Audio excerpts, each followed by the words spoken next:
कहानी राजा भर्तृहरि की उज्जैन में भर्तृहरि की गुफा स्थित है। इसके संबंध में यह माना जाता है कि यहाँ भर्तृहरि ने तपस्या की थी। यह गुफा शहर से बाहर एक सुनसान इलाके में है। गुफा के पास ही शिप्रा नदी बह रही है। गुफा के अंदर जाने का रास्ता काफी छोटा है। जब हम इस गुफा के अंदर जाते हैं तो सांस लेने में भी कठिनाई महसूस होती है। गुफा की ऊंचाई भी काफी कम है, अतः अंदर जाते समय काफी सावधानी रखनी होती है। यहाँ पर एक गुफा और है जो कि पहली गुफा से छोटी है। यह गोपीचंद की गुफा है जो कि भर्तृहरि का भतीजा था। यहाँ प्रकाश भी काफी कम है। अंदर रोशनी के लिए बल्ब लगे हुए हैं। इसके बावजूद गुफा में अंधेरा दिखाई देता है। यदि किसी व्यक्ति को डर लगता है तो उसे गुफा के अंदर अकेले जाने में भी डर लगेगा। यहाँ की छत बड़े बड़े पत्थरों के सहारे टिकी हुई है। गुफा के अंत में राजा भर्तृहरि की प्रतिमा है और उस प्रतिमा के पास ही एक और गुफा का रास्ता है। इस दूसरी गुफा के विषय में ऐसा माना जाता है कि यहाँ से चारों धामों का रास्ता है। गुफा में भर्तृहरि की प्रतिमा के सामने एक धुनी भी है जिसकी राख हमेशा गर्म ही रहती है। गौर से देखने पर आपको गुफा के अंत में एक गुप्त रास्ता दिखाई देगा, जिसके बारे में कहा जाता है कि यहाँ से चारों धामों को रास्ता जाता है। पत्नी के धोखे से आहत राजा भर्तृहरि के साधु बनने की कहानी। उज्जैन को उज्जयिनी के नाम से भी जाना जाता था। उज्जयिनी शहर के परम प्रतापी राजा हुए थे विक्रमादित्य। विक्रमादित्य के पिता महाराज गंधर्व सेन थे और उनकी दो पत्नियां थीं। एक पत्नी के पुत्र विक्रमादित्य और दूसरी पत्नी के पुत्र थे भर्तृहरि। गंधर्व सेन के बाद उज्जैन का राजपाट भर्तृहरि को प्राप्त हुआ, क्योंकि भर्तृहरि विक्रमादित्य से बड़े थे। राजा भर्तृहरि धर्म और नीति शास्त्र के ज्ञाता थे। प्रचलित कथाओं के अनुसार भर्तृहरि की दो पत्नियां थीं, लेकिन फिर भी उन्होंने तीसरा विवाह किया पिंगला से। पिंगला बहुत सुंदर थी और इसी वजह से भर्तृहरि तीसरी पत्नी पर अत्यधिक मोहित हो गए थे। कथाओं के अनुसार भर्तृहरि अपनी तीसरी पत्नी पिंगला पर काफी मोहित थे और वे उस पर अंधा विश्वास करते थे। राजा पत्नी मोह में अपने कर्तव्यों को भी भूल गए थे। उस समय उज्जैन में एक तपस्वी गुरु गोरखनाथ का आगमन हुआ। गोरखनाथ राजा के दरबार में पहुंचे। भर्तृहरि ने गोरखनाथ का उचित आदर सत्कार किया। इससे तपस्वी गुरु अति प्रसन्न हुए।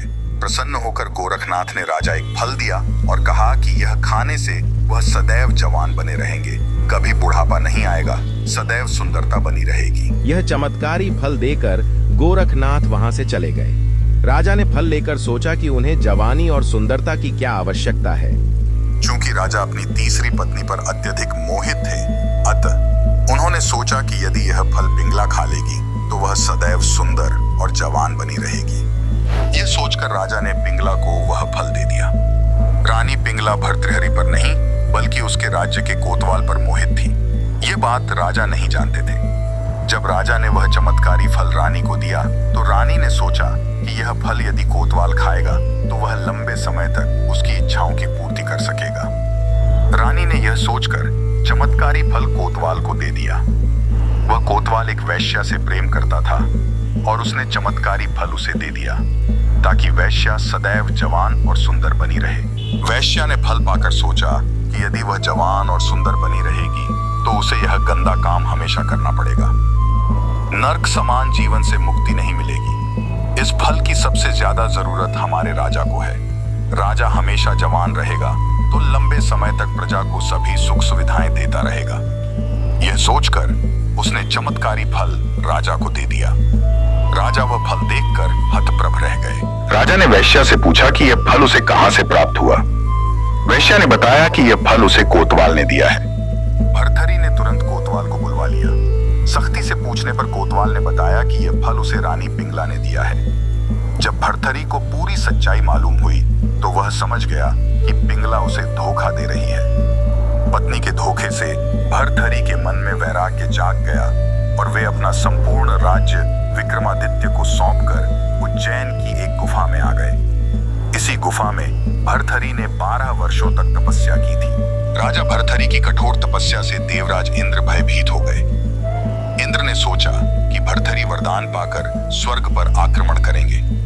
यह सोचकर इंद्र ने भर्तृहरि पर एक विशाल पत्थर गिरा दिया।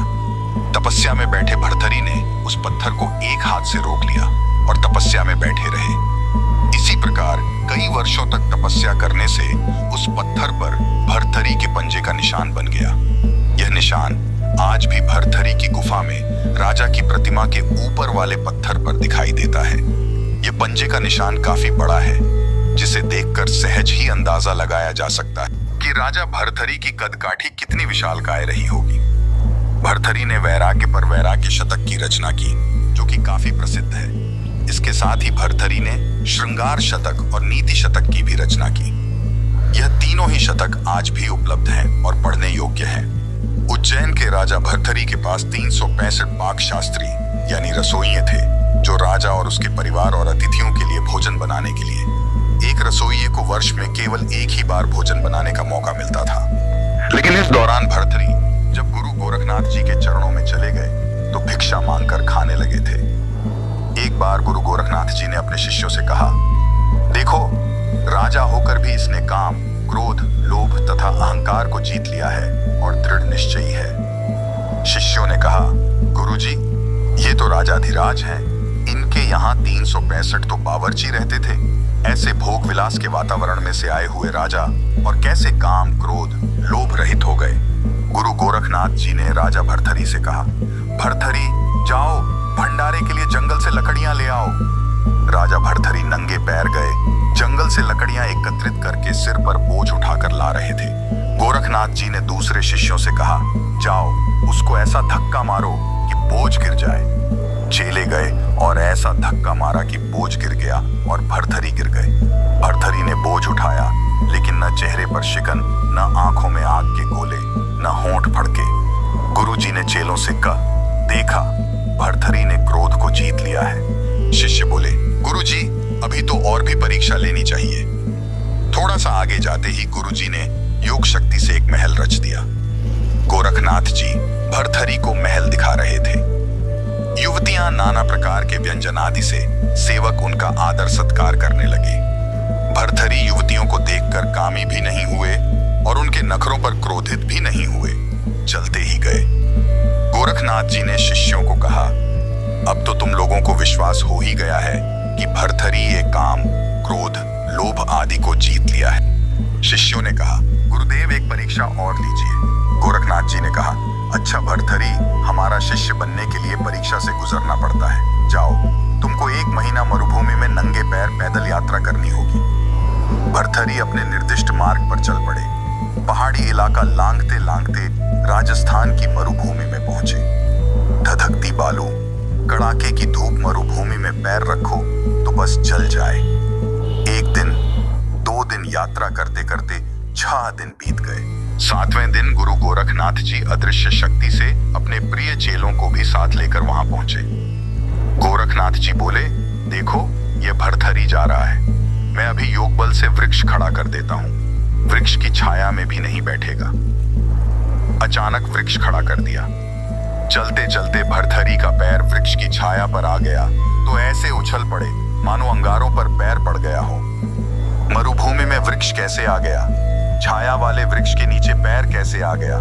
गुरुजी की आज्ञा थी मरुभूमि में यात्रा करने की। कूदकर दूर हट गए। गुरुजी प्रसन्न हो गए कि देखो कैसे गुरु की आज्ञा मानता है। जिसने कभी पैर गलीचे से नीचे नहीं रखा, वह मरुभूमि में चलते चलते पेड़ की छाया का स्पर्श होने से अंगारे जैसा एहसास करता है। गोरखनाथ जी दिल में चेले की दृढ़ता पर बड़े खुश हुए, लेकिन और शिष्यों के मन में ईर्ष्या थी। शिष्य बोले, गुरुजी, यह तो ठीक है, लेकिन अभी तो परीक्षा पूरी नहीं हुई। गोरखनाथ जी रूप बदलकर भर्तृहरि से मिले और बोले, जरा छाया का उपयोग कर लो। भर्तृहरि बोले, नहीं, मेरे गुरुजी की आज्ञा है कि नंगे पैर मरुभूमि में चलूं। तभी गोरखनाथ जी ने उनके अत्यंत समीप एक हरा भरा वृक्ष खड़ा कर दिया, जिसके नीचे पानी से भरी सुराही और सोने की प्याली रखी थी। एक बार तो भर्तृहरि ने उसकी ओर देखा, पर तुरंत ख्याल आया कि कहीं गुरु आज्ञा भंग तो नहीं हो रही है। उनका इतना सोचना ही हुआ कि सामने से गोरखनाथ आते दिखाई दिए। भर्तृहरि ने दंडवत प्रणाम किया।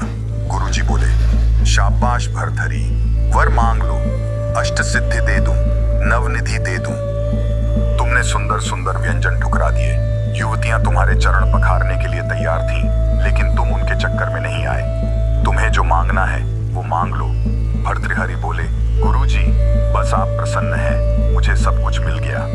शिष्य के लिए गुरु की प्रसन्नता सब कुछ है। आप मुझसे संतुष्ट हुए। मेरे करोड़ों पुण्य कर्म और यज्ञ तप सब सफल हो गए।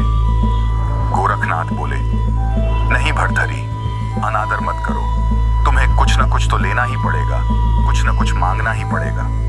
इतने में रेती में एक चमचमाती हुई सुई दिखाई दी। उसे उठाकर भर्तृहरि बोले, गुरुजी, कंठा फट गया है, सुई में यह धागा पिरो दीजिए ताकि मैं अपना कंठा सिलूं। गोरखनाथ जी और खुश हुए कि हद हो गई, कितना निरपेक्ष है। अष्ट सिद्धि नवनिधियां कुछ नहीं चाहिए। मैंने कहा कुछ मांगो तो बोलता है कि सुई में जरा धागा डाल दो। गुरु का वचन रख लिया, कोई अपेक्षा नहीं। भर्तृहरि तुम धन्य हो गए। कहां उज्जैनी का सम्राट नंगे पैर मरुभूमि में 1 महीना भी नहीं होने दिया, 7-8 दिन में ही परीक्षा से उत्तीर्ण हो गए।